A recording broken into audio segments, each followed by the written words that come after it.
and former property owner in the city where I pay taxes. I'm also a business owner, and I've created jobs and affordable housing opportunities over the last decade. So I hope that you'll take my sixth generation postal atomic rootedness and my formal professional expertise into consideration as well, given the biographical information given by each speaker. So I'm disappointed that once again the city is sidestepping the issue in a solvable manner.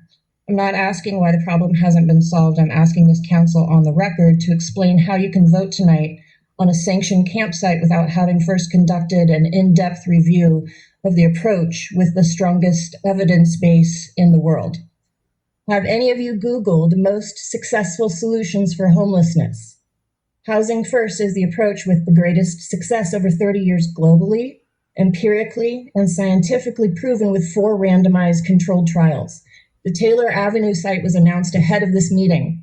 The decision was made before anyone walked in the door. The theater, in pretending that there were viable options explored to come to this, is what leads us in failing to solve the problem once again. So, 1, housing first. Have any of you read the proposals given to you by the myriad of experts and in-action community members? And how does this proposed solution address the overarching issue and the continued failure of policy and leadership over the last 8 years?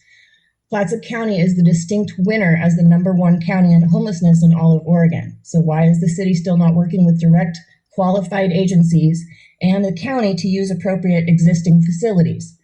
Per City Manager Spence's own March 20th email to me in writing, City Council has not had an in-depth discussion on a housing first policy or framework. No official position has been taken. That's a dereliction. Picking a campsite does not cure it. We need you to do your homework, and the solutions are already proven. 2, talk to the people as individuals, not a listening session from people complaining about property values in unsightly camps, voices the city later classifies as having no weight.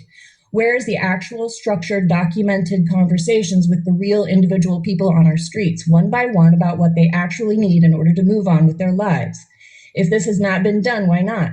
For a city with this problem 8 years running, it seems the most straightforward solution would also be the most obvious. We fed neighbors at camps again last night and today. We hear about their panic when they're forced to pick up and move to another arbitrary campsite within the city based on a temporary ordinance from 2022. Want to solve the problem? The top requests were bus passes for work, tickets back to family, help moving, and assistance securing housing. None of those require a campsite. None of those require Taylor Avenue. All of those require the city to treat people as individuals with specific circumstances, not as a group to be relocated. I need to know who's going to sign up to sponsor these, and I also need you to not put the cart before the horse. You're picking a site before you've done the evidence review. We all have plenty of documentation to share with you. Thank you, Emily. Thank you.